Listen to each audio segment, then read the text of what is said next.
Okay, good evening. And on behalf of the Global Ethics Institute and the German Informatics Society, I warmly welcome you to this evening's web talk on ethical decision-making in the digital age. My name is Ann-Cathrin Riedel, and I'm a former student of the University of Tübingen, and I'm more than happy to moderate the upcoming roundtable on this important topic. I studied Islamic studies and politics years ago, and I'm now in Berlin working in the field of digital policies, amongst others, as the chairwoman of LOA, the Association for Liberal Internet Policy. Like myself, more and more people are now involved in discussions about digitalization and AI, even without a background in computer science. The federal German president, Frank-Walter Steinmeier, just started last year the annual Church Congress, his dialogue about democracy, ethics, and digitalization. And also in Tübingen, we have a broad and important discourse about ethics and technology, especially because of the Cyber Valley, Europe's largest cluster on artificial intelligence. So Tübingen is not only famous for this new cluster, but also for its long history and recognition of religious studies, Islamic studies, as well as Christian theology. That is one of the reasons why the Global Ethics Institute was founded in Tübingen, based on the idea of global ethics by Professor Hans Küng. The perfect combination to write a book that brings new impulses to the broad dialogue we need to have. Critic of Digital Reason, this is the book, is the name of it, and the director of the Global Ethics Institute, Professor Ulrich Hemel, just published it, and I'm happy to have him here this evening for our discussion. He will soon start with a short impulse for our discussion, as well as my other three guests, whom I will then briefly introduce to you before their respective impulses. And after that, we will have a moderator's discussion on ethical decision-making in the digital age. And you, dear guests, are warmly welcome to ask your questions to our panelists afterwards. Please write them in the tool of our GoToWebinar on your right side, probably. And yeah, I will ask them, our guests, later on. And without further ado, I'd like to invite Professor Hemel. I don't know if he's now able to switch on his camera or just by phone with us. But unfortunately, only by voice. Well, we have a picture of you here, and I will just briefly introduce you to our guests. Professor Dr. Ulrich Hemel, as I said, he's the director of the Global Ethics Institute and the deputy spokesperson of the Ethics Advisory Board of the Cyber Valley Stuttgart-Tübingen. He is a Catholic theologian and the founder of the Institute for Social Strategy, a management consultant, manager, and entrepreneur. And his research and work focuses on ethics in companies, economic anthropology, and ethics of artificial intelligence. And Ulrich Hemel is also a member of the European Academy of Sciences and Arts and president of the Federation of Catholic Entrepreneurs. Thanks for joining us. Thank you for the very interesting book, and I'm happy to hear your remarks for us today. Yes, thank you very much. Yes, you can see that we are in a digital world, and we start with something which does not work. But we are human beings, and as human beings, we are really flexible, and we have something which in my book I called the catastrophic competence, which really means that we are able to ruin the world while originating catastrophes, but we are also very flexible when we have the small challenges and catastrophes of everyday life. So this is something. And if we look at life, we would also like to see what kind of reality is it if we talk about the digital world. This was one of the questions I had when discussing the critique of digital reason, because not the whole world is digital, we know that, but what really is it? Well, when I discussed this point, I had an apple on my desk, and this apple, I can eat the apple, but it's myself. If I share a digital picture, I can share it with the whole world. But of course, nobody would smell the smell of the apple, the odor, the flavor, and I cannot share it physically. So this means that while changing levels of reality, we have always of reality. I can share it with the whole world, but we also lose something in the reality. Not smell the flavor, which is important. So this is one thing in the digital world, and it's not so important if we look what happens with us. The second thing, which I think is so important, is that we all are held of our digital ignorance. Digital ignorance is a human condition of its own. We all know that we cannot know everything, but with the explosion of knowledge in the digital world, we can know every time less of the world than before. This means we have to learn how to navigate with our own digital ignorance, half knowledge, and also with our real profound knowledge. This means we come to a third point, how to deal with power. Who has the power to decide? If we say ethical decision making, what kind of decision? Is it a bank loan? Is it buying a car? Is it inviting somebody for a party? Is it selecting a navigation system? Who has the power? Which perspective is important? Which context? Short, medium, long-term interest? So there are a lot of questions behind our topic of today. And I think in the end, machines can help us. But in the end, we should control the machines, because the complexity of control is something we can do as human beings. And the complexity of control is not proportionate to the complexity of the control system. You can easily understand that if I start my car, I simply push a button, but what is behind that is far more complex. And this is somehow similar also in the digital world. Just as a first input, I have more questions than answers, but this is what I think we should do to open up a dialogue on artificial intelligence and ethics in the digital age. Thank you. Thank you, Professor Hemel. And as a second guest, I'd like to invite Mila Gorecki here on my digital stage. Welcome. She's a student assistant at Max Planck Institute for Intelligent Systems and a student of the International Master's Program on Machine Learning at the University of Tübingen. And she's the winner of this year's Women in STEAM Award for her bachelor thesis. In it, she dealt with the identification of sources of unfairness in algorithmic decisions and the question of how their effects can be mitigated. So I'm very interested in your remarks and your input for our discussion. Mila Gorecki, your stage is yours. Thank you very much for the kind introduction. So as you already said, I'm a student assistant at the Max Planck Institute for Intelligent Systems and also do my master's in the new machine learning master in Tübingen. And I would like to give you a short introduction of my background and why I might, or what I'm giving to this discussion today. So I'm mainly interested in the interaction between humans and machines, and not only how they directly interact, but also how humans and machines, how the dynamics between those two entities are. I have a background in cognitive science and computer science. So in cognitive science, I wrote a bachelor thesis on gesture recognition for mobile robots, and then turned in computer science to, as Ann-Cathrin Riedel already said, to a project on automated decision-making with regard on fairness, or with looking at fairness of automated decision-making. As we have seen in the last years, the use of technology increased in all aspects of our everyday life, and so did also the number of decisions which are either made by algorithms or influenced by algorithms. And so I wanted to have a look at the dynamics between decisions that are made in social contexts, so decisions that are made on humans by machines.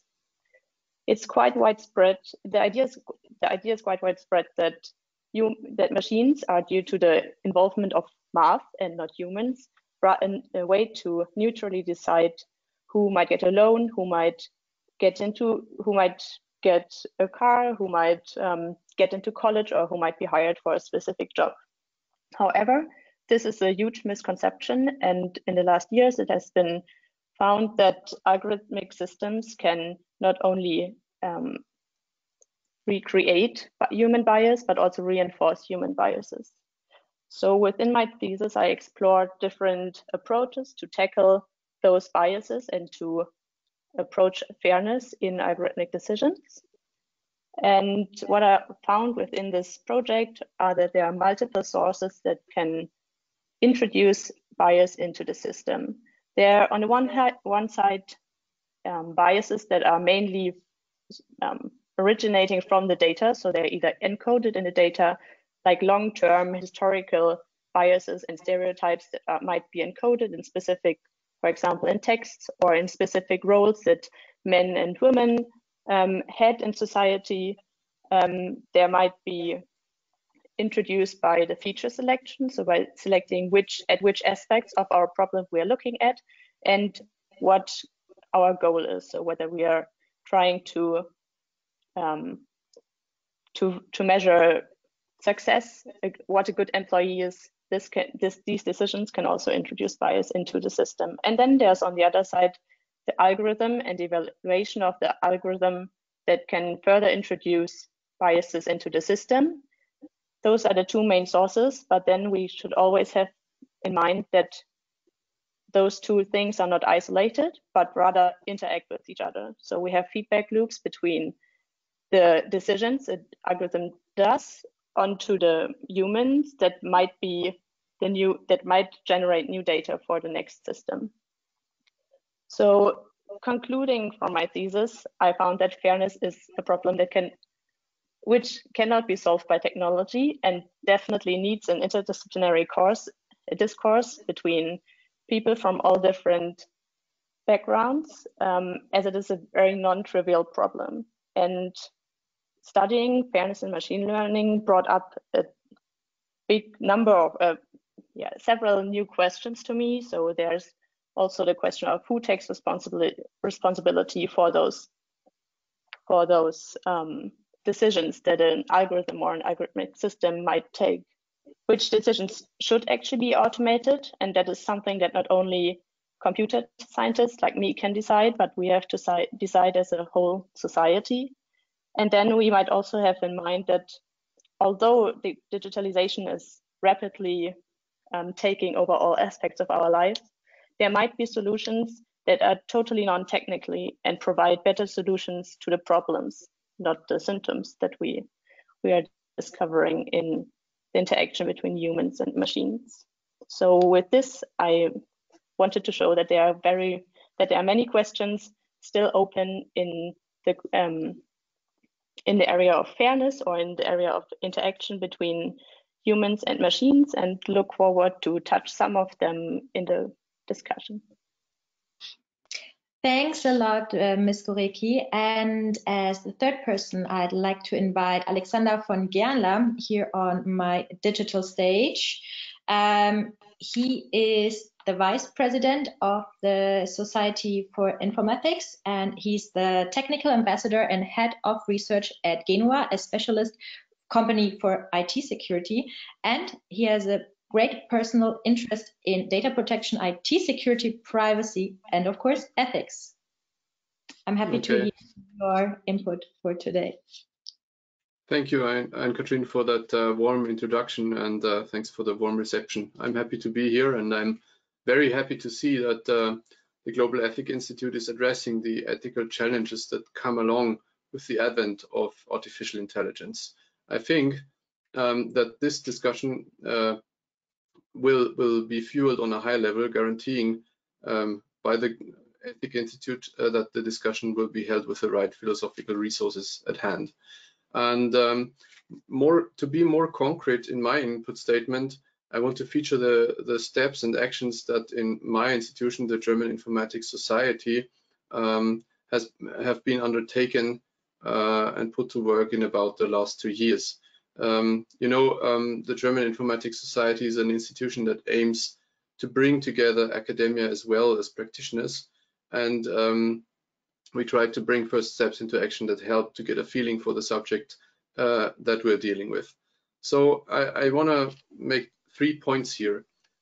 First of all, we performed a study on the regulation of algorithms for the German Federal Ministry of Justice and Consumer Protection.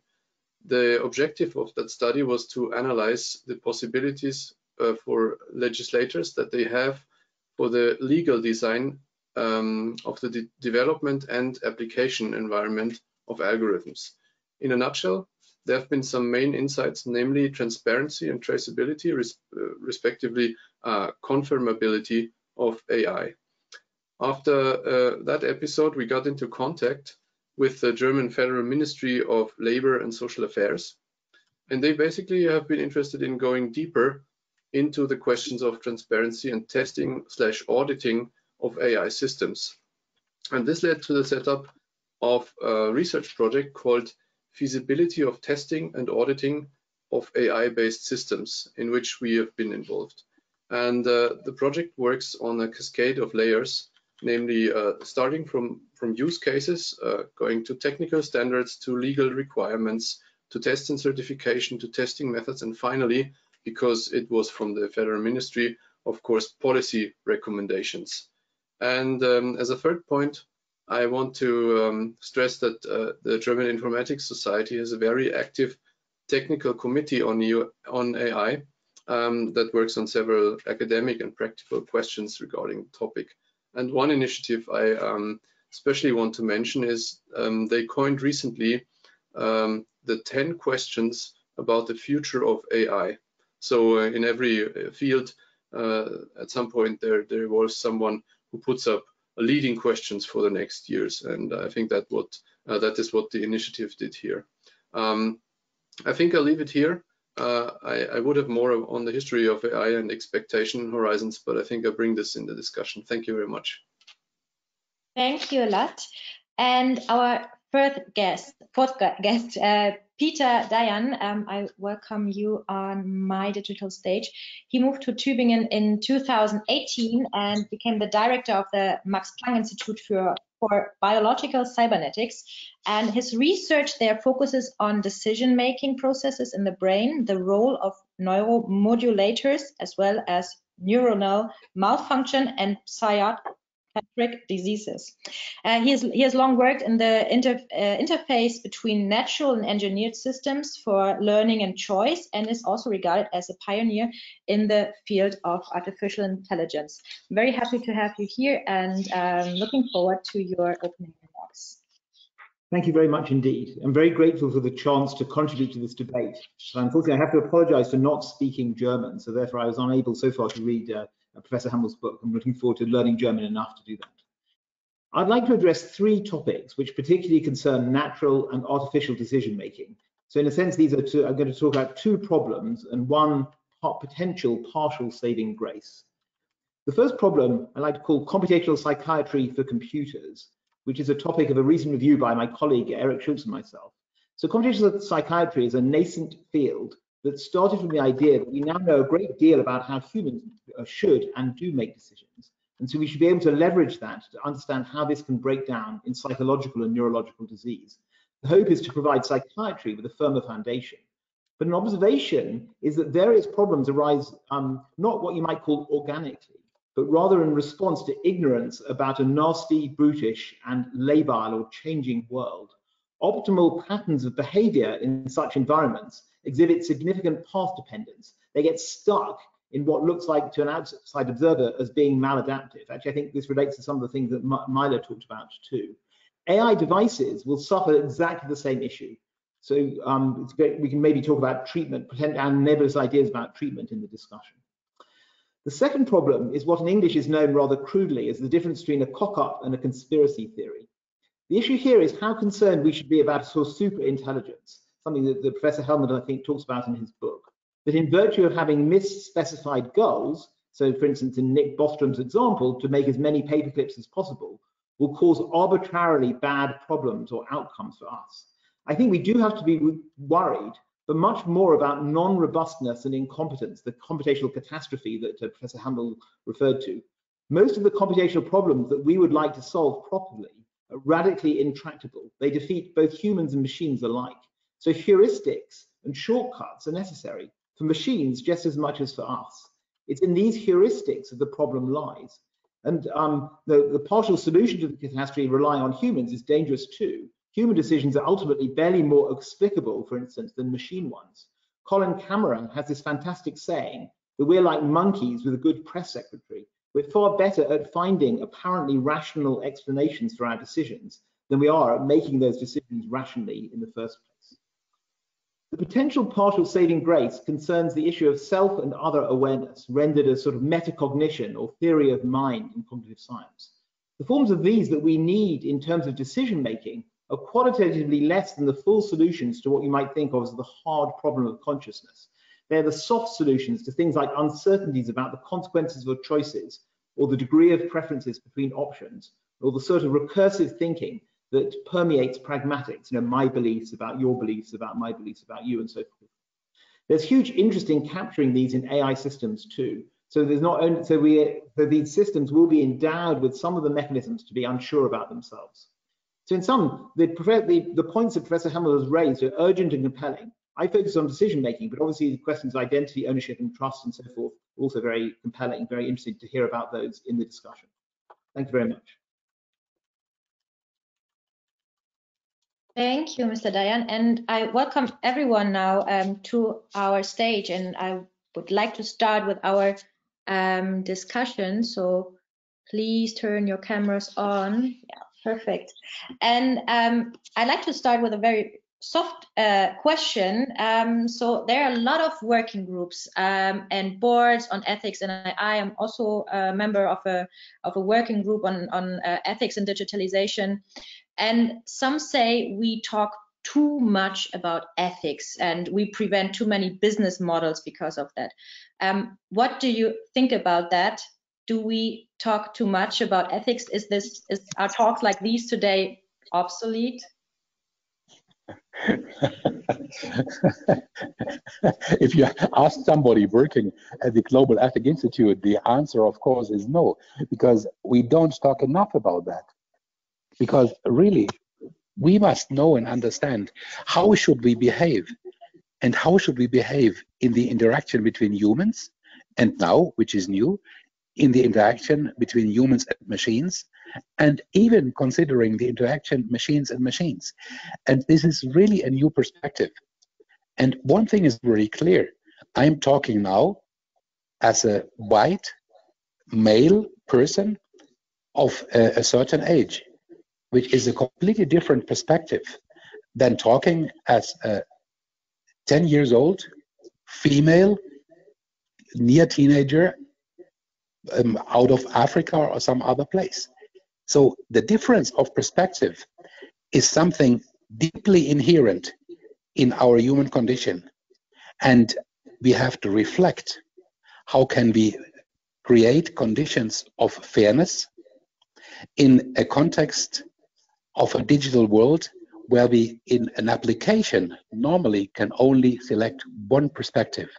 How can we achieve fairness under such difficult conditions? In these terms, the question is new. In other terms, it's an old question, but we have to solve it.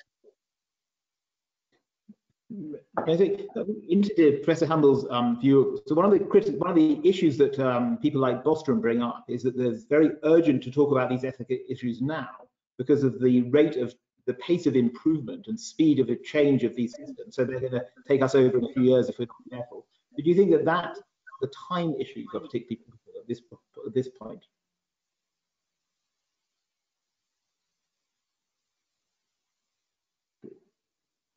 Was for me the question. Yeah.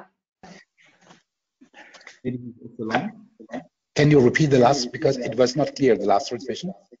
So the question was the issue of time. So one reason to talk a lot about ethics now is that the danger that certain people think is that computers are running away from us. So if we don't talk about it now, it's too late soon. I wondered about your Yeah, sure. Well, of course, now here you refer to the question of the superintelligence, of the really superior beings, and so on. But this is something, I think, where we have a learning process before us. We all are now acquainted to the simple fact that cars can drive much more rapidly than even the best human person can run. So a good runner is even worse than a very moderate car. So we also have to learn that for certain cognitive performances, digital software, digital applications, digital machines are superior to us, but they don't define us completely. I'm not only composed of my brainware, of my personal intelligence. I'm also composed of my memories, of my plans, of my self-awareness, of my personality in a body. So these are the differences. But what is really new is, I think we don't have to be afraid, but we have to learn to distinguish human beings not only from animals, which is difficult enough, but also from digital machines or even digital beings. This is the new challenge. I'm not afraid of cognitive superiority as long as it is confined to a specific application.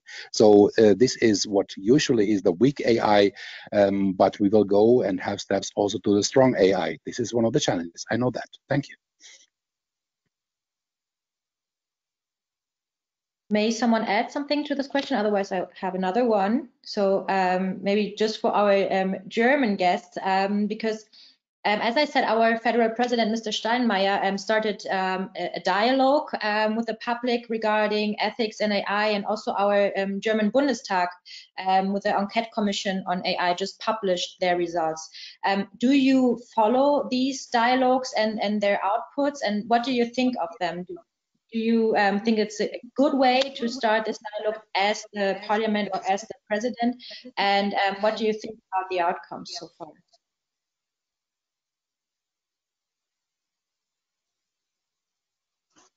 If I may, I would broaden the question somehow and emphasize on the necessity that I see for a big and broad societal discussion about these new ethics, not only for a set of politicians or perhaps the European Commission or so, which is very important, of course, in its own right, but for example, I very much loved the fact that Süddeutsche Zeitung had a series on artificial intelligence from various people over several months, and each weekend or something, you could inform yourself about a new contribution to the societal debate.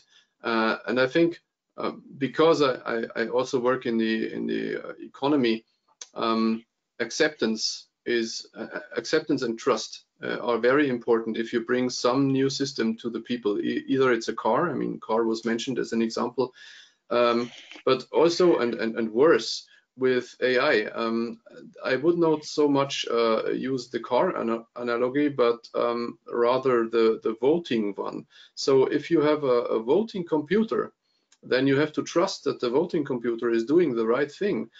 Instead, well, in comparison with some kind of paper ballot, where you can start in the morning watching people putting paper in the ballot, and afterwards someone is pouring all the papers on the table, and there is no huge science in counting the votes. So this is a system you can trust because you are able to fully grasp it. And I would compare AI to some kind of reasoning much more like the voting computer. So you need to trust it somehow. And I think we're far from the point where society, at least in Germany, is able to understand and fully trust AI. Also with respect to its expectation horizons. May I partly contradict? Sure. Okay. Yes, of course, I understand that. And I know that calculation, of course, is the strong side. Other application, a bank loan. If in that bank loan you have, and this was the input which you had from Mila Gorecki before, even that bank loan, for example, you have your living quarter as a quarter where people, generally speaking, are not so much entitled or positive for getting a bank loan. The simple fact of living there will put into danger your bankability, so to say. This is a big challenge. Of course, the example is a little bit simple, but the point is we must have a big discussion on the premises, on the first positions, on the perspectives we do have. And of course, we do have something which I call invisible decisions. What is an invisible decision? If you take a face recognition software and you test the face recognition software only, let me say, in a wall where you have ladies between white ladies between 35 and 55. Of course, the program will not be as good with black young men aged 20. So there is a bias, and sometimes we know the bias, like in this case. Sometimes we don't know that, because sometimes we take invisible decisions because we don't know which kind of decision we take. We are not aware because we think it's natural to think like we do. And this is a big challenge, and I think we should focus on that. What kind of invisible decision is enclosed in the software of digital applications? And so, yes, they can calculate, but on which premises? So this is a little bit more complex than the polling and the voting machine, but I think it is something we have to discuss as a society.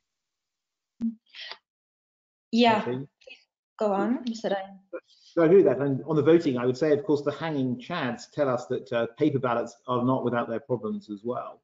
On the issue about the invisible decisions that you mentioned, I think that's very important. We think about other cases where ethics are critical, like medical ethics, for instance. So we have in that instance, we provide to a profession the means of essentially regulating itself, because the outside world is not capable of understanding what those medical questions are. And there are a lot of implicit decisions that we're essentially giving to doctors, like a radiologist looking at a scan. There's some information they're using, but they perhaps probably cannot explain in a very in words exactly what that information is. So as a society, we decide that there are professions where we allow experts essentially to regulate themselves. And so AI presumably is going to be essentially moving in the same sort of direction, as that we haven't got the regulational mechanisms sorted out. May I contradict again? Yeah, of course. Possible? No, I think it's an important point. You're completely right. But look, the medical profession is united by what we call the Hippocratic Oath. They have one common target, which is the health of individuals. But I have never discovered one common target in, let me say, programming people, in software engineers. There is no common target. Rather, we do have interests, and interests short-term, medium-term, long-term. Interests, whose interests? Personal interests, company interests, state interest. So the variety of interests in the real world really is reflected also in the software world. This is why we need more precaution than even in the medical professions, which are united by one goal, which is the health of their patients, which is also the Hippocratic Oath. And I don't know any Hippocratic Oath for, let me say, software engineers, at least nothing which works. Sorry for contradicting. Which I might contradict. Yeah, maybe there are a lot of questions or topics we now touched upon. I'd like to talk on later. We have 1 hour still left. So I'd like to go back to my initial question on the broad public discourse.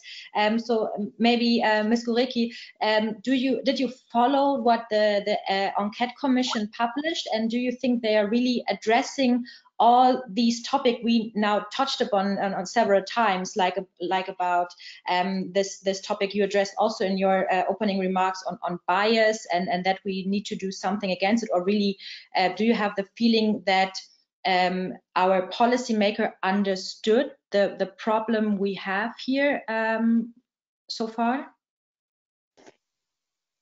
So regarding this fairness problem, at least, I have the feeling that it's coming more and more to the people's awareness, as especially from the US, we hear a lot about algorithmic unfairness, or at least I in my bubble hear a lot about algorithmic unfairness. So I feel like it's getting picked up. Those topics are discussed, for example, in the AI enquete. But of course, the outcomes are still not concrete enough. They give like a very broad framework, but from my perspective, are not concrete enough to directly translate them or directly transform them into, let's say, a specific Hippocratic oath we as computer scientists would have to sign. Okay, thank you. And before we really dig deeper into the topics you already touched upon, we all of you said that we need a broader discourse and more disciplines who are involved in the discourse, especially when we want to talk about fairness and stuff like that, and bias. And Professor Hemel, you mentioned all the different kinds of people from all over the world. Mr. von Gernler, you mentioned the series in the Süddeutsche Zeitung that try to educate people about this topic.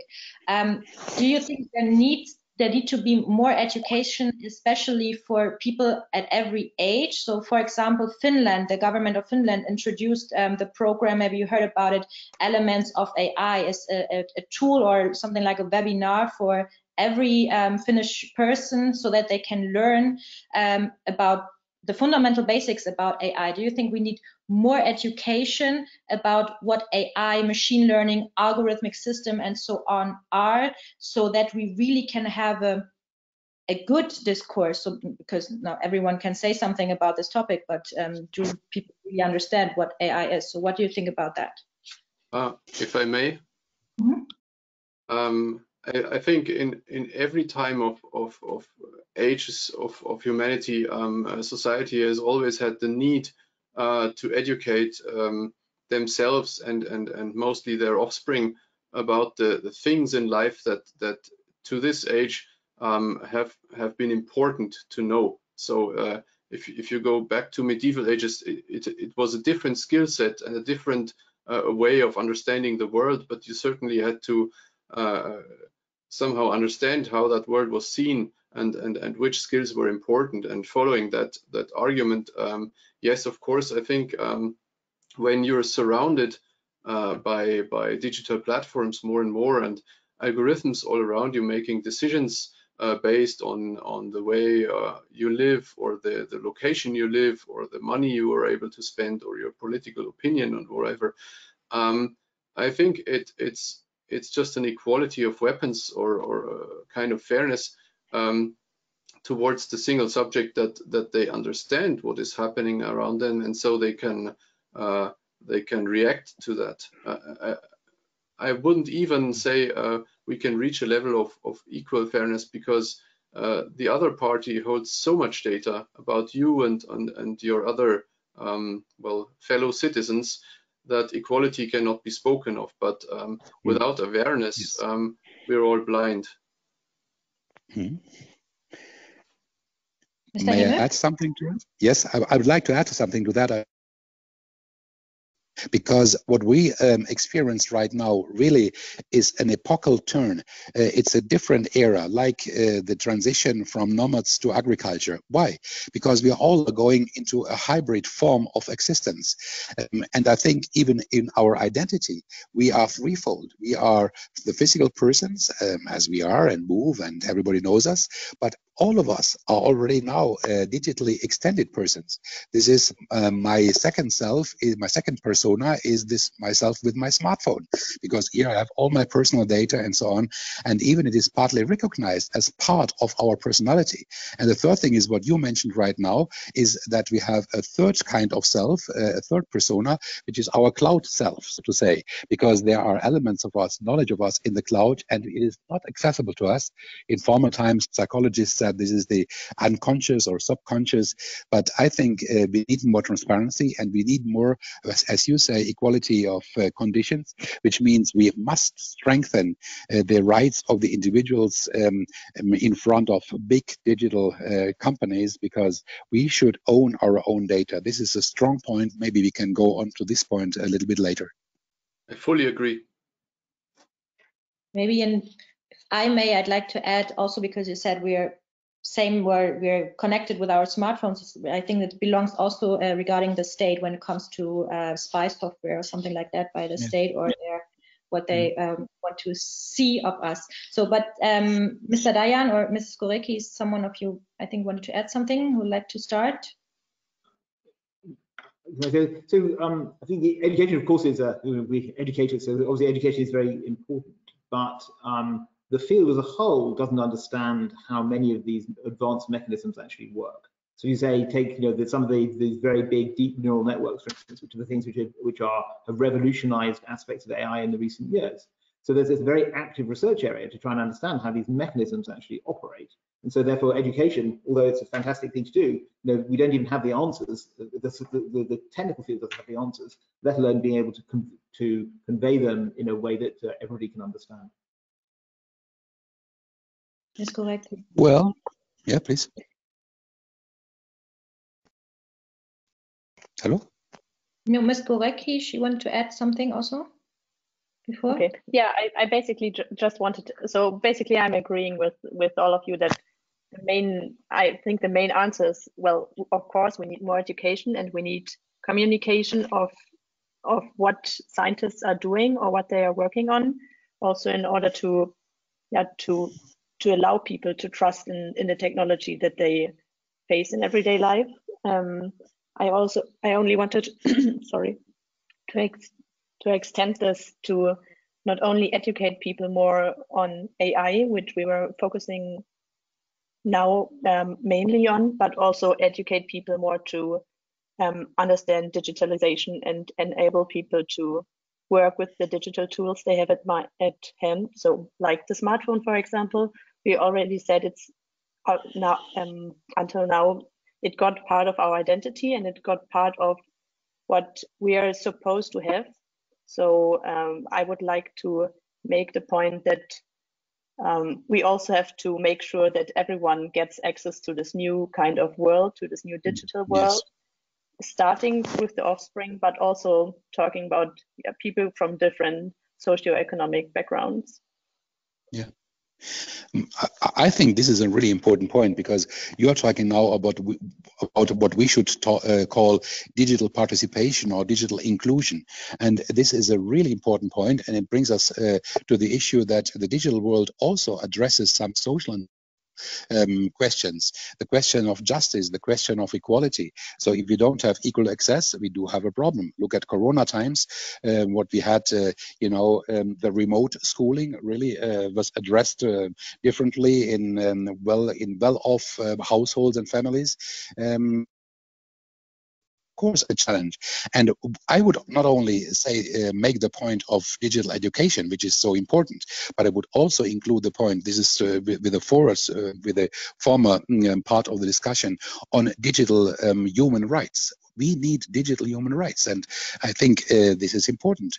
You mentioned Ann-Cathrin, the state, and we need that. In Venezuela, for example, we had discussion between Mr. Guaido and Mr. Maduro, and the one was confirmed by the parliament, but the other one had in his hands the geo-blocking. So whenever they tried to make a demo, a manifestation via Facebook and so on, it was blocked, geo-blocking.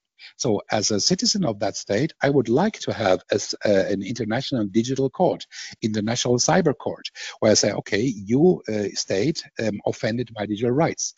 I know this is far away, but still it makes things transparent.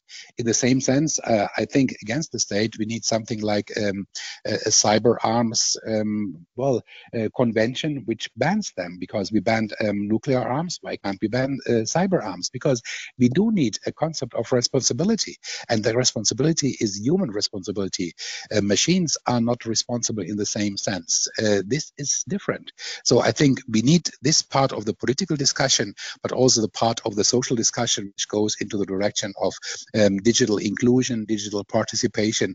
But this means we need to discuss what exactly is the content of digital human rights. This is a new question in that sense. Thank you. Mr. von Gernler, you wanted to add something to, right? Yeah, thank you. 2 points. One is a reply to Peter Dayan. If I got you right, that you said that education about advancements of science, where we don't even understand the problem fully or don't have answers yet. Yes, of course, I won't oppose that. What I meant is talking about practical innovation. So the things that reach the people out there, the people that you meet when you go outside your house. So, for example, the smartphones or the algorithms that are already in place when a computer needs to decide whether to give you a credit or not, those things. I think the advancements of science are left for universities to teach to their students but what I meant with education is the practical things. And another remark to Mr. Hemel, you have been talking about the Cyber Arms Convention. I agree to that. And just to reflect that we see military forces all over the globe, including the German military forces, creating so-called cyber branches as an own form of military equal to the army or the marine or the air forces. So it is a topic, and I think that there is conflicts with low thresholds that will be carried out first in the so-called cyberspace. I don't like the word, but there is none better available before using conventional forces, and we need to take care of that. You opened now two very, very interesting points, the digital participation and digital human rights, and I'd really like to touch upon them and start with digital participation, because one question I prepared was regarding the Corona tracing app. Maybe you followed also the discussion, and in the beginning of the discussions, in April, I published an article that where I criticized that we talk too much about cybersecurity and data protection. I think it's two very, very important topics, but we didn't address all the topics around it. For example, digital participation. So if we talk about forcing people to use this app, for example, which I really don't like, but then we need to talk about, have they access to smartphones? Do they have smartphones that are on which this app is working? And now we see that the app is only working on very new smartphones. And also regarding this topic and digital participation, I had the feeling that politicians often had too much expectations regarding technology, that technology might solve all our problems. So I had the feelings they said too often that if all of us are using the tracing app, we will fight the virus back. Do you think there's too much belief in society that technology will solve problems of our societies? This, I call it tech solutionism. Mr. Dayan, you're nodding. I think there's this famous saying that we overestimate technology in the short term and underestimate it in the long term. And I think that's really true. So what you're talking about is the overestimation in the short term, that there'll be a magical fix. And the smartphone solution for COVID never looked like it was going to be a perfect solution, because the Bluetooth mechanism wasn't designed for this at all. And so it's basically bolting on something that in the end didn't actually work that well. So the issue about digital participation is very important, but I think there was a much more fundamental issue about whether how well these apps would ever work, even if they were widely adopted. Yeah, but I think it's a really important question. I agree. We underestimate that in the long term and overestimate in the short term. But the question is really one of society. So it is really the question, if we are heading towards a more and more digitized society, in which kind of society do we wish to live? And can you hear me? Yes. And so the point is that in this moment, even in Germany, we exclude 20% of people from the Corona app because they don't have it available. If we look at other countries, it may be even more. But we have also the other side. For example, the use of smartphones and of banking, digital banking, is much more widespread in some African countries than in Europe, due to other reasons. We know that. But the point is, what exactly do we want to have as digital human rights? What is it? Is the right of access? I also would say I have the right of my own data, because if we talk about data mining, this is like the industry of mining and raw materials. So I think we have to study what kind of ethics do we have there. Well, really, it's a challenge. And the minimum thing we can say, if I would find some gold dust in the earth in my own garden, I would not know how to get that dust into real gold. So I need somebody who knows the technology.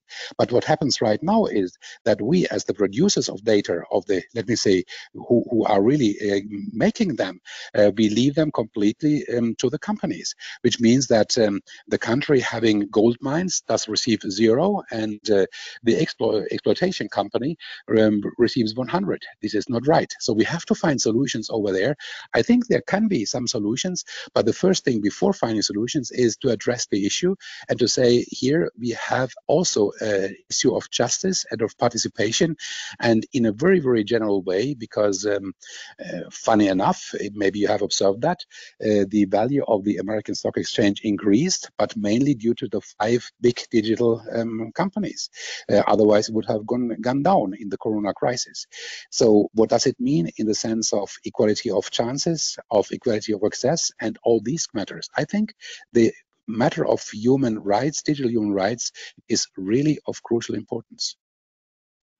And before I give to you, Mr. Gernler, I really invite our guests to ask questions. Please type them in the panel on the right side. You can also type them in German, and I would translate them. But Mr. von Gernler, you wanted to add something. Thank you. Yes, I wanted to add two aspects. Mr. Hemel just stressed the mining image, and I like that very much, because it connects to me to a citation or a quotation I heard a few years ago. The person has died already. It's Hans-Peter Uhl, as former member of parliament, and despite other views that I didn't share with him, he coined one word in parliament. He talked about neo-colonialism. So it's colonialism with other means, not the traditional mining, but the mining for data and the control that is being forced upon us. And the second remark I want to make is on the Corona app. I want to add another aspect. We had the discussion on the factual level already. So how the app is working or not working, or why people with older smartphones are excluded. But in terms of, or with regard to the education topic that we had earlier, I very, very much like the process that spun around the Corona app, because what happened is that huge parts of the German society, because it affects nearly everyone, engaged into the discussion, jumped in, and for example, discussed the pros and cons of central versus decentral storage of data, and the privacy issues, and the issues of equality, and so on. And it not only was a hypothetical discussion, but it really led to factual changes in the actual doing of the app. And I think this is a great success and the first step in digital education.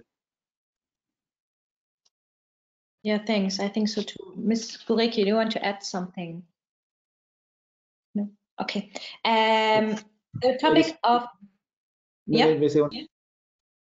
I completely agree that it was excellent to have this sort of discussion. On the other hand, the actual choice of centralized versus decentralized in the end was made by Apple and Google, not by other countries, because so in Britain they tried to have a centralized app, they couldn't do it, they couldn't create it because essentially the technology didn't support it, and Apple and Google decided what the answer was going to be. Everybody else had to follow suit. Well, you're right. You can't win them all. But I would like to put this discussion in a more general perspective, because one of the typical questions of the digital age, in my eyes, is the search for the right place of responsibility. We are discussing it now only between central and decentralized, but we have it also in the companies. If 20 years ago, people have been proud to be, let me say, a leader, a boss in a head of department, and he or she said, well, I know everything my people do. If today a head of department would say, I know everything my employees, my colleagues do, you would say, well, this is a very old-fashioned company, or your span of leadership is 2 or 3 people, because we cannot know that. So we have to define the right place of decisions. This is also interesting, because it means, in a sense, something like a democratic revolution, which can be part of the digital age. It's not completely democratic, of course, but it means that we cannot take responsibility for every decision in our field, in our organization, in our group, in our department. We have to trust. So this means we have to build context of trust. And this context of trust, of course, is fragile. It is in danger because we are human beings. We make errors. Sometimes we cheat others. So this is a difficult thing. So what we need then is we need a digital society which also evolves into the direction of a society of trust. But a society of trust, of course, must be worth it. If we build a society of trust with a lot of methods of cheating and deceiving and taking unilateral benefits, this will not work. But I think it is an interesting point to understand that the digital age gives us a new chance of asking what kind of society is the society we'd like to live in? Where is the right place for a decision? How can we share justice and how can we build up a house of trust, so to say? I think this is interesting, both for companies as for states and even for the global civil society. Thank you. And I'd like to touch upon the topic of power of companies later on, that the topic Mr. Dayan just opened. But I'd like to go back to digital human rights. Professor Hemel, you mentioned them, and you said we need to talk about digital human rights. And I'd like to ask you, do we need new human rights, or shouldn't we just apply human rights to the digital sphere more? Of course, this is a good expression. We can apply human rights to the digital sphere. That's perfectly okay. I would be happy with this. Nevertheless, I think in some occasions we really do have new issues. Look, for example, at your healthcare data. Now, if you go to a doctor and you have an X-ray photograph, who owns the data? Well, the producer of the machine, the doctor, the healthcare system, or you yourself. So I think if I would say my healthcare data are part of my personality, they are my data. I cannot even sell them, as I cannot sell really my hand or my food or something. This is a shift in the discussion, because then we have an extended conception of what a human person is. We would say, well, I cannot steal your healthcare data because they are yours anyway. This is, of course, a legal concept, it is a social concept, but it means that in some cases, beyond the necessary application of human rights to the digital field, we do have also new questions. So I think the idea of digital human rights can be of interest. Okay, I think the topic of ownership of data or usage rights on data is a big topic, and maybe too much for this evening. So does anyone like to add something on the topic of human rights and digitalization? Yeah, Mr. Gernler. Thank you. I'm rather optimistic on this topic in the long run, because we also, well, we as Germans, for example, have a long way, a nice history of, for example, the German Constitutional Court forming this law of, I don't know how to translate it exactly, self-informational governance in 1984 already, which is an ironic notion, because 1984 is also the title of that famous novel. So and other things that you touched, for example, the digital X-ray photograph. I think you can cover it already by the notion of human dignity, because if I remove this photograph and post it online, then I'm touching your dignity, basically. And I think the General Data Protection Act in the European Union would see it as the same case. But I agree that we need to further flesh out and define and apply the existing regulations, perhaps add new ones where they are missing, to this new digital field that unfolds in front of us. Mm-hmm. But let me add one sentence, if I may.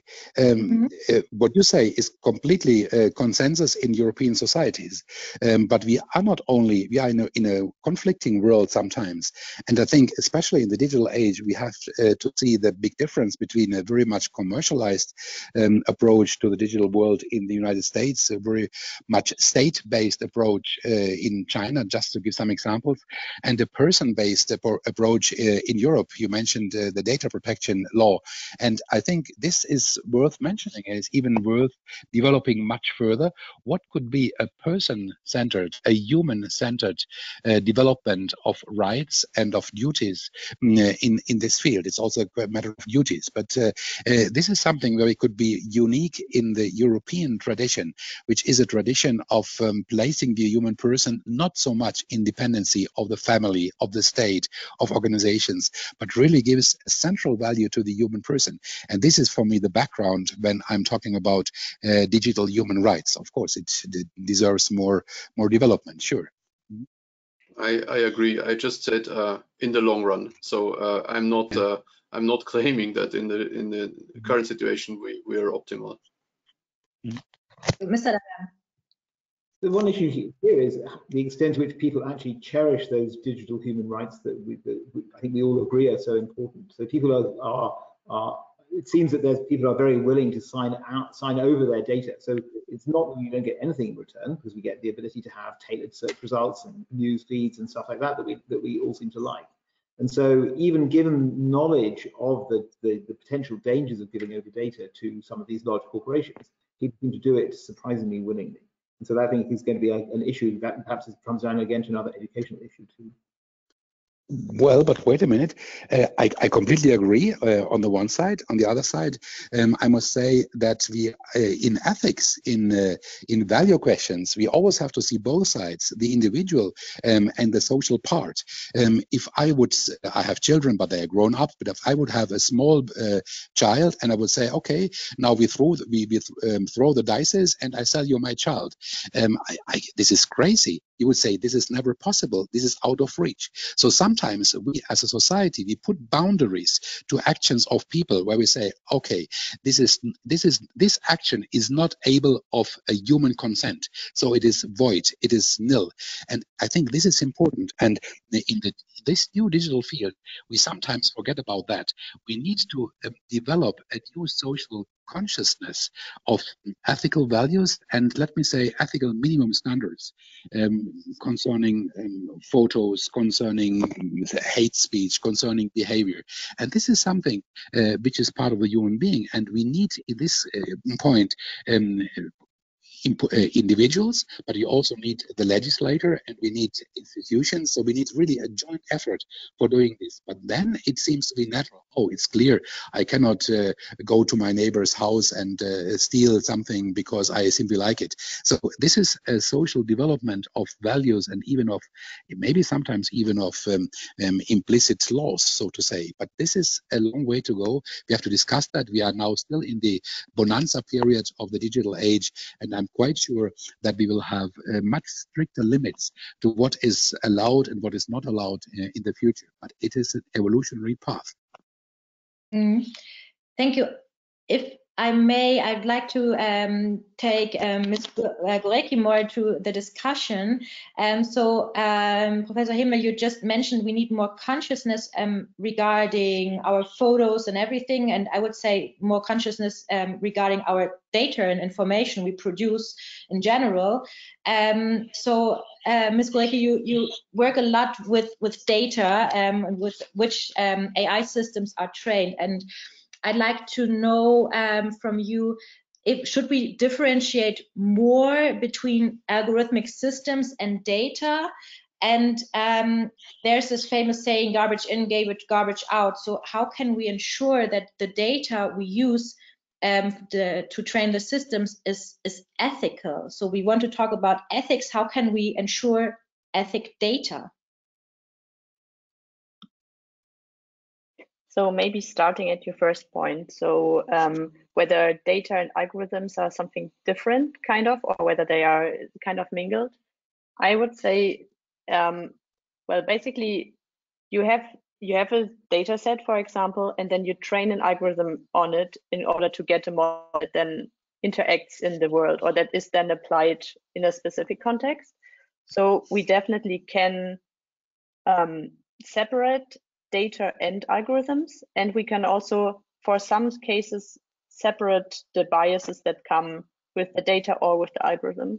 So we are able to identify, for example, we had before the problem of face recognition, that if we train an algorithm only on, let's say, white people in a specific age with a specific gender, then we might end up having a lot of errors for people with that are, for example, Black or very old, very young. So people with different characteristics regarding their physical appearance.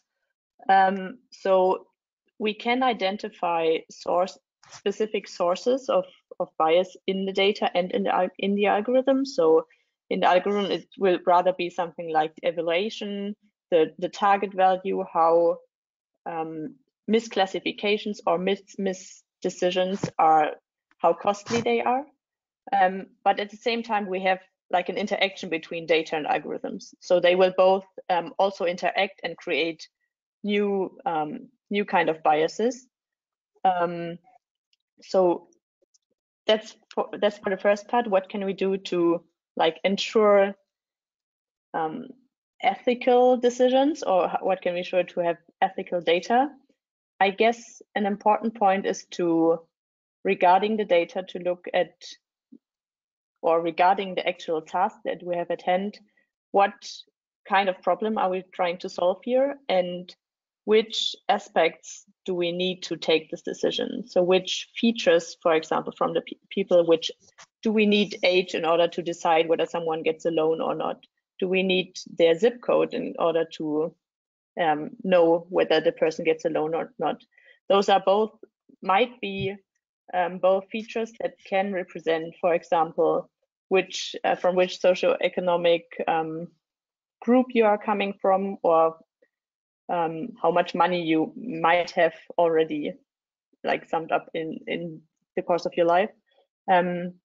So I think a very important point of this aspect is this idea of feature selection, and the idea of which people do we reach within our data collection. That might be 2 points, but they will not ensure that the decisions at the end will be fair. So there are, even without bad intentions, even without or with finding seemingly neutral features, there might come up new biases due to the interaction between algorithm and data, and then the model and the society that decisions are made upon.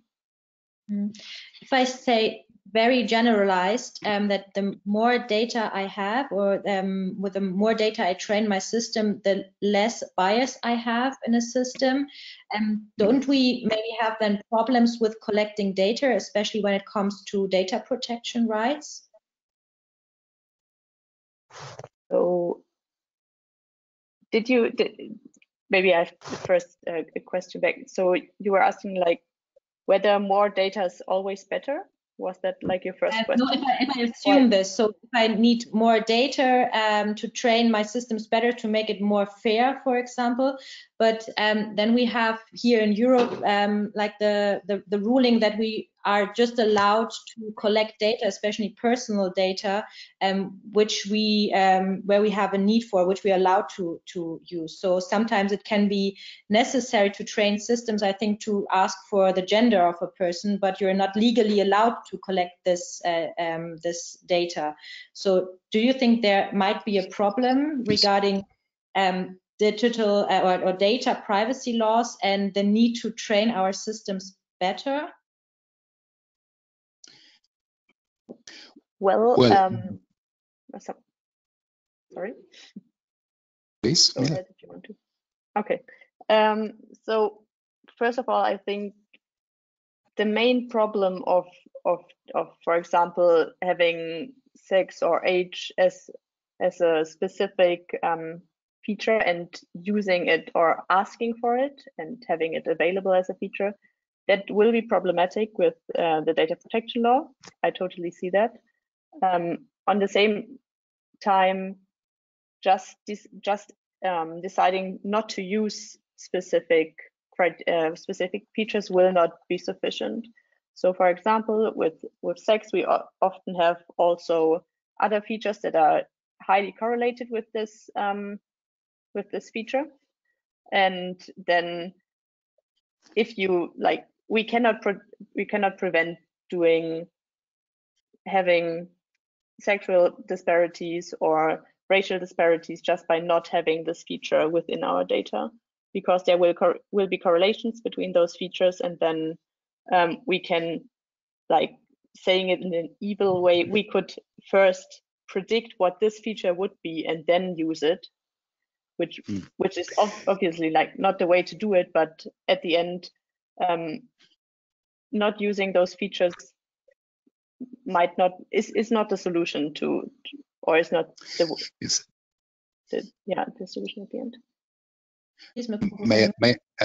Yes, I would like to add something, because we have here really a bunch of questions. The first thing is, the important issue is to have a public debate, a strong public debate on these issues. That's exactly what we are doing tonight. So this is one point in our favor.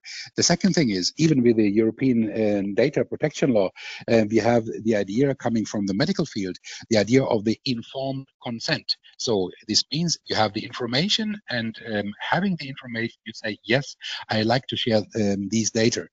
By the way, this already is getting round in many applications, you know, that on the social networks, even if we click them through. But here again, we come to the political issue. And for example, just to give you one example, if a company would say, I don't, by giving a click, you share the broadest possible information sharing, you could also say, no, by the first click, it is the most narrow possible information sharing. So this is already a difference, which of course we could discuss publicly. And the second thing is, you talk about a dilemma, and a dilemma is we have a moral conflict, and a moral conflict gains. It is not always easy to solve it, and sometimes it cannot be solved, but it can be addressed. It can be made transparent, and this is something which is part of fairness, making these things transparent and say, yes, we do have a challenge. This is the way we try to solve it.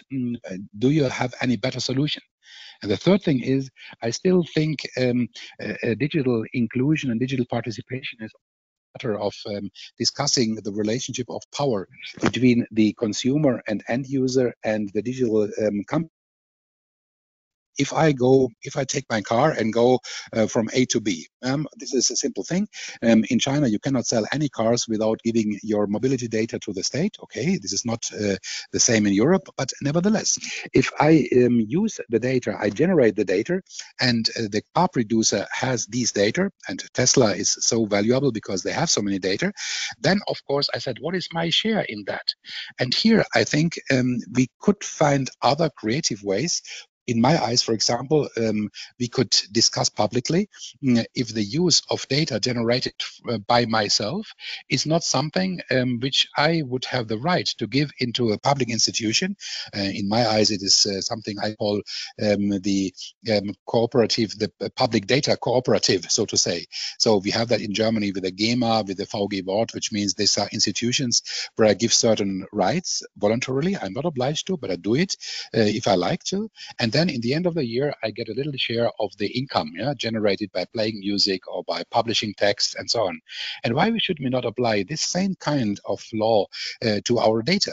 So I would give my data to such a cooperative, public cooperative, and the only thing we should then have is a legislator who says, well, if you company wants to, if you want to use these data, you have to make a contract with the cooperative. And so in the end, you will have, as a user, you will have not a lot, but some euro in the end of the year for generating these data. This, of course, is not a big step, but it is already something where we could say, okay, you have a little bit of more equality or a better proportion between the power of the end user and the power of the digital companies. This is at least one direction. But the most important thing in all these questions is to have a strong public debate. This is a free society, a democratic society, because in some societies the free debate is not so much encouraged, to be polite. Thank you, Professor Hemel. Mr. Dayan? Quickly, as you say, it's not the case that more data is always better. A nice example of that is the Microsoft chat bot, which then became this sort of awful racist bot as a result of training on the data, on the increasing data that was being provided by people. And then there are other cases where the sort of path dependence I mentioned in my opening remarks, where particularly algorithms which are responsible for getting their own data, can get sort of stuck in ruts, and they get more and more and more sure about what we would then consider to be unfair or unreasonable characteristics. So I think that in a sense, more data are not always better, and that's one of the difficulties that algorithms certainly face. Mr. von Gernler, go on. Thank you. I'd like to make a comment to the informed consent notion, because informed consent always implies that the person who is informed is also able to make a sensible decision about the information he or she gets. But I think this is not the case, because if I ask you, would you please tell me the last 7 songs you played in your MP3 player or on Spotify, or would you please tell me the last 7 likes you did on Facebook? Would that be harmful? I think many people out there will still say, no, that's not harmful, not as far as I can see. But if you remember the Cambridge Analytics case, it's not completely cleared up how powerful that system was really, and if it really influenced the voting in the US. But what we know is that if you know a person's Facebook's likes or what Spotify does is you collect about what they're listening to at the moment, then you can infer in which mood they are, where they are, and perhaps with a more refined model, you can also say, okay, this guy, I'm very provocative now, listens to country music, so it's basically a redneck living in Texas and whatever. But there are more finer grained possibilities of inferring data, and I think there is no informed consent in the age of machine learning. And even though even when you assume the machine will make a wrong kind of consequence, then you're still being judged, and you have no you're not aware that you're being judged, and you have no means of opposing that judgment, because it's running in the hidden in the background, and you don't even see it. Yes. Thank you. May I add a question to this this informed consent? And when we talk about ethics, so you now said that we can't have an informed or can make an informed consent to systems that are like machine learning systems.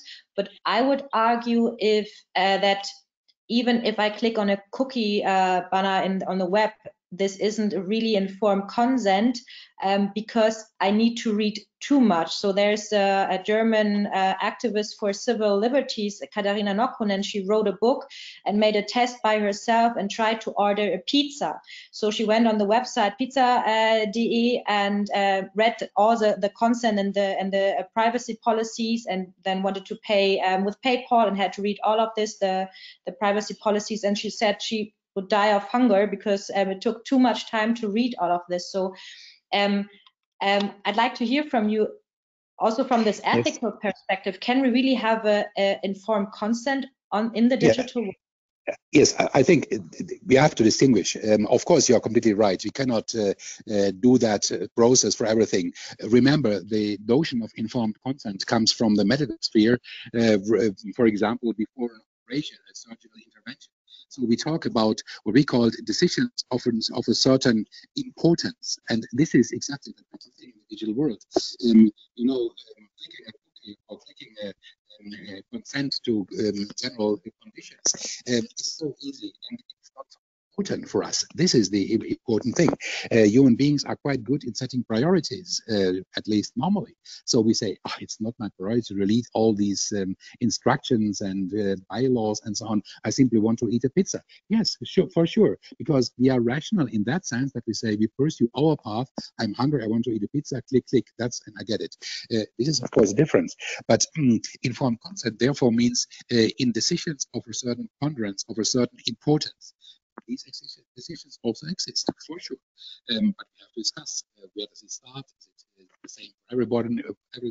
Probably not, and so on. So I think these are things where we can distinguish. The second thing is we need a public debate, and sometimes we have a fine line between dictatorship and let me say a caring state. Sometimes, for example, some practices, rightly so, are not allowed in business life, in other fields. So here the only thing to mitigate that is the public debate and say, this is what we want together. This is where we really make a line. And we are making progress, to be honest. 5 or 10 years ago, hate speech was something deeply accepted. 5 or 10 years ago, the darknet was a place of the anarchical liberty of the internet. There are also other things like arms dealing and trafficking and pornography and all this kind of stuff. So we are a little bit more critical. We have learned more. We are able to learn. But the point is, for drawing conclusions, we really need a method, and we need also an ethical method. And this ethical method really exists. It's what we say, the balancing of goods. So if I may explain that in a sentence, just imagine you have an argument to decide. Professor Hemel, and yeah? I think you're moving your phone a bit too much or something, because there are always breaks in your voice. Okay. Maybe I'm really sorry. I don't move it anymore, but it breaks nevertheless sometimes. Well, let me try to make this last point of this issue. We talked about the informed consent, that it needs a certain height of decision, a certain, let me say, importance of the decision. And then the second thing is that we need a method of balancing out the ethical goods. So we have on one side the negative things, and on the other side the positive things. And there are even mathematical methods where we can find out our priorities, our possibilities. It is, and you can train that. So that is why I am very much in favor of an ethical training, not only for the society as such, but also, let me say, for programming engineers, for software engineers, because it is not so difficult. We can learn to be ethical even without having the moral finger and this kind of heavy stuff. We can learn that. There are methods. And this is an optimistic, let me say, conclusion, that we can learn more and find out what is good for us as individuals, as groups, and as a society. Okay. Mr. Dayan? I just want to say that I think that is very optimistic, and I think one can hope. But the trouble is that the sort of unintended consequences, as Mila says, you apply your algorithms to your data. You can be perfectly ethical in the way you're thinking about the algorithm yourself. It seems completely unbiased. The data set, you just pull a huge data set, and maybe you believe that the more data you have, the better. And then you train this in what looks to you like an unbiased way. You generate something which doesn't work in that way that you think, and in the end leads to a very biased outcome. So again, it comes back to the issue of understanding that if, technologically, we don't understand, we don't, as Mila says, we have difficulty in understanding how to make repair the fairness in these systems. Then you can sign your ethical oath, but in fact we can't. That's not actionable because we don't know the circumstances under which we're really breaking it. Well, just very short, I completely agree. But this is my initial remark about the human catastrophic competences. We very often do not know what happens, but we are quite good then later on to find for the muddling through. Human beings are relatively well prepared, I guess. Sorry for the short intervention. Okay, and Mr. van Gernler? Yes, thank you. I want to bring up an old idea and set it in new context. And the idea is from Professor Lawrence Lessig that many of you might know, even though you don't know the name, because he's the one behind the Creative Commons license. And amongst many other very, very small things that Lessig said is the one quotation that says, "Code is law." And he said it not in the age of artificial intelligence, but long before. And it was more like a comment on the upcoming internet industry, I believe. But I think it gains a whole new quality in the artificial intelligence age, and I want to stress that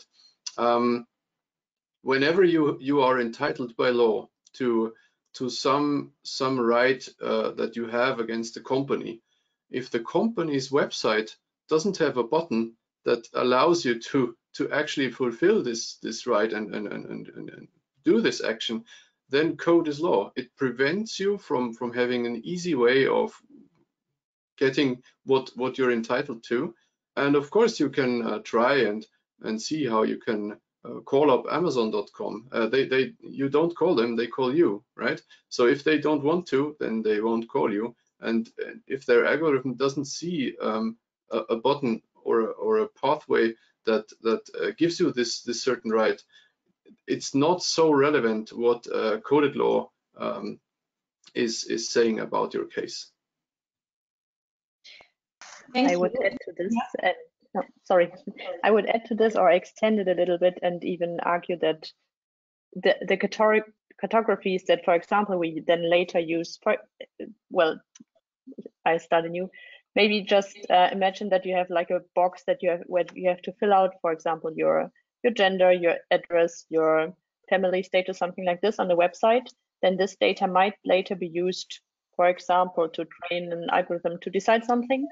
And the point I'm trying to make is that those cartographies or those things that you can choose on the website, so adding to this idea of code becomes law, also become normative. So they will also decide like which genders are there actually, which button can I actually click, and they will define like how our models will on which features they will take decisions upon and how they which kind of model of the world they have, because those cartographies cannot be changed by the user. So the user often doesn't have the option to add another answer to one of those multiple choice boxes or something like this. Thank you. Which strengthens the idea of code becoming law. Okay, thank you.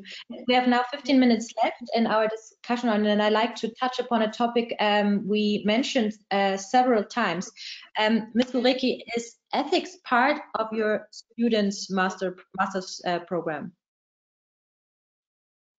It isn't obligatory, but well, it is by now because one of our professors decided to use some of her lectures to talk about fairness in machine learning and ethical decisions in machine learning. So it is part of our studies, but as well, I think there are a lot of new seminars and new groups, new professorships that are offering seminars in this direction, lectures in this direction. So I think also driven by the discussion about the Cyber Valley, a lot of those courses of aiming for interdisciplinary discussions, discourse between students are actually like developing at the University of Tübingen. So yeah, it is a part of my studies.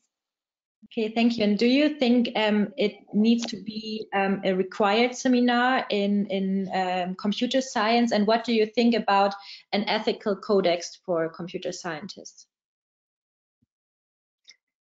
I think it would definitely be beneficial if every one of the students of computer science or machine learning has at least one seminar taking like the broader consequences of our work into focus, to discuss it at some point of your studies. I think that's very important. So I would definitely argue for making it a required part of everyone's studies in computer science. Also because, especially like now in the international masters, I kind of realized how different people are approaching technology or the development of new technology. And I think it's very important to also internationally have a discussion about it. So that I think that would be great. And I'm in favor of an ethical codex actually. So yeah, I don't see a point in not signing one or not having one, formulating one. Thank you. Mr. von Gernler, you as the German Informatics Society, you published a draft for ethical codex. Maybe you can tell us a bit about it. Yes, that's I was eager to answer on this question. Thank you. It's not only a draft, but last summer we renewed the ethical guidelines the German Informatics Society had already, and made them fit to new developments in society and in technology. And as far as we're now speaking, I remember the term Hippocratic oath that Professor Hemel was bringing up, and I like this very much. It's not that binding yet, and it's not for the broad public. It's at the moment it's an issue for members of the German Informatics Society, and I think this is way too short. I have a dream, and in my dream, every student, every German-speaking student, no matter in which German-speaking part of Europe, whenever they reach their master's degree or their bachelor's degree or whatever, and they get their diploma, I think they should get a free issue of the ethical guidelines, just as a good measure. Not so much. I think we cannot instantiate some kind of Hippocratic oath yet, but it's a good start, and we're calling them guidelines for a reason. It's not a codex that you strictly have to sign and adhere to in every word, but it's more like it should make you think, and thinking on your own is a very, very valuable asset. Thank you. Mr. Dayan, what do you think about this topic? Maybe then afterwards, Professor Hemel.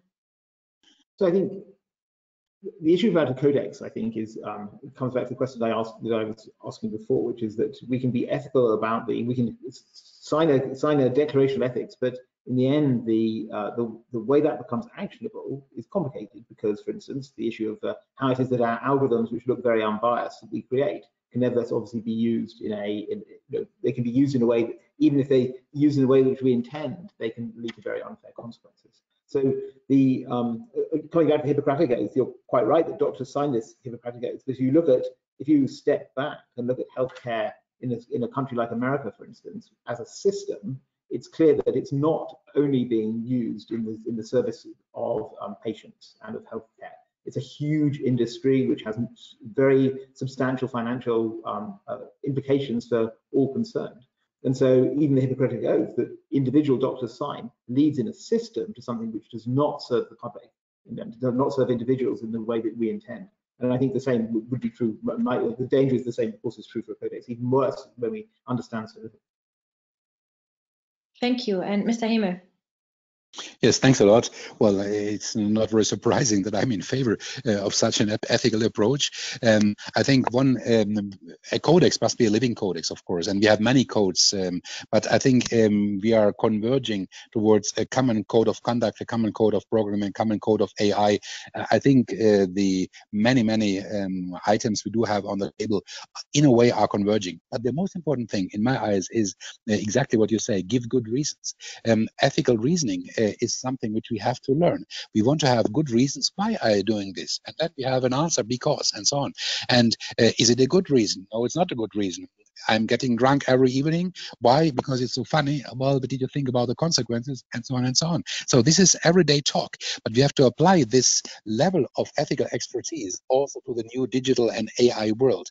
And this is why I'm so much in favor of a structured ethical education, also on a university level. Of course, ethical education is not anymore like the indoctrination some people have in mind when they talk about ethics. It's really like finding out good reasons. And here there is one further step which I also would like to address. I discussed in my book difficult approaches to ethics, and whereas I always had a high respect of Kant and the categoric imperative, you should always behave in such a way that your behavior could be a general law and so on. But I must say the applicability to the digital world is a little bit limited because it's too high, it's too abstract. And by the way, it can be also misused, as we can see from some unfair laws, even in our own country several decades before. So it does not work. And the utilitarian approach, which of course this is a long discussion, but it also means the interest of the best benefit of the highest number of people, so to say. But in which horizon, in judgment, which perspective of power is behind. So in the end, I come to what we propose here also from the Global Ethics Institute, these a little bit of common values in an Aristotelian, let me say, line, to say have some basic values like humanity, like justice, like truth, like non-violence, like partnership, and you really can have an open discussion on how to go ahead.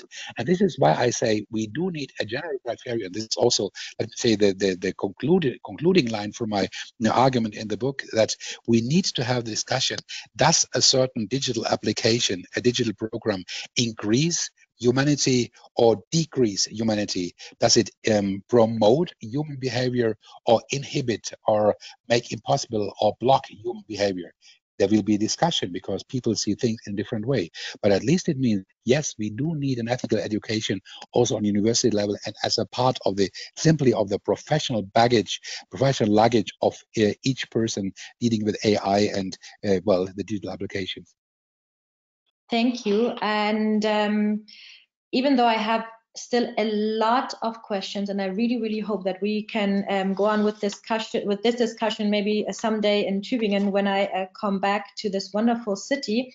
But I'd like to give you my last question, or there are two questions for the last 7 minutes we have. So I think this discussion, and I really thank you for that, was very positive, and I really like that. So my last question for you is, what is your biggest hope regarding technology and the digital age? What do you think, what kind of problems we might solve with technology? Can we be better humans, better societies? And because I'm involved here in the political dialogue in Berlin, I really like to know from your point of view, with your expertise, what should politicians and civil society actors focus on when we talk about ethics and decision making? So, who would like to start? Well, I can start if you are still reflecting. I think we have one common ground. We have different religious traditions, we have different humanistic traditions, but we do have, in the meantime, United Nations, and we have the 17 Sustainable Development Goals of the United Nations. And it is not by chance that this starts with zero hunger. Zero hunger means we talk about a condition of, at the moment, 700 million people, and by in the coming 5 or 6 months, probably 800 million people, also due to the corona crisis. So I think the basic human rights must be fulfilled. So this is why I say the 70 SDGs should be the guideline for everything we do, because this is the simple human condition to live a decent life, and do that, secondly, in a safe environment, because otherwise we all cannot survive. So these are the two things. Let me say the zero hunger, which also means digital farming and good application in there, and the other, the digital applications, of course, as one step out of many steps in fighting climate change. These are my two big points. Thank you. Mr. von Gernler. Thank you. My big hope would be to get a better alignment of goals. We heard earlier from Peter Dayan that the system does not work in favor of the people. And I think what we see with social media today is a dilemma. Humans are social beings, and they like this exchange, and they need it, and in times of corona, perhaps even more. But the system is run by companies that have other interests than the human in first place using it. They are not the users, but the used people. And whenever we manage to get a better alignment of those goals, we also get a better working, for example, social media, but it's not limited to that example. And I'm not fairly sure how to get there, but you have been asking for what I hope, and this is what I'm hoping. Thank you. Ms. Gorecki, you want to be next? Okay, yeah, sure, I can go ahead. So I'm definitely also hoping for a good alignment of goals, but what I would like to extend, or what is maybe at least from my current perspective, a very important goal for me is to enable everyone to participate in this development and in the digital transformation, and also, yeah, also to integrate or to have more diverse teams that develop the algorithms and that develop models that are applied in the world, because I think that this will definitely also change how they are applied and where they are applied, and that this will somehow serve for a better or more beneficial application of AI systems. Thanks a lot. And Mr. Dayan. I definitely agree with all of these things that have been said. I also really enjoyed the debate. I think my hope or my reflection is on the power that the huge amount of information that's available, that has never been available before in such an easy way, will give to the development of new knowledge, which then can be spread in this fair way that we've been talking about. So if I think even when I was when I was young, you could go to a library and get books, it's a fantastic resource. But now, just by a few clicks on the computer, you can get information which would be impossible to have had access to. So that is going to dramatically accelerate the advance. It's absolutely critically important that this be spread fairly in the way that we've been described. But in terms of the speed of advance that we can have, it really is going to be unparalleled, and that's certainly my hope for the future. Okay, thanks a lot to all the four of you for participating in this discussion. I really enjoyed it, and as I said, I'd really like to talk with you more, maybe in November when I'm back in Tübingen for a visit. And thanks to all the participants who joined our discussion this evening, and thank you to the World Ethics Institute and the German Informatics Society who made this dialogue possible. And I really hope that we will go on with this dialogues. And as all of you said, this is so important that we have a diverse dialogue and talk about this more and more, because it impacts the lives of every one of us and every day more and more. So thanks for joining me here in the discussion, and I wish you all a wonderful evening, and stay healthy, stay safe, and goodbye. Thank you. Thanks to you too. Thank you.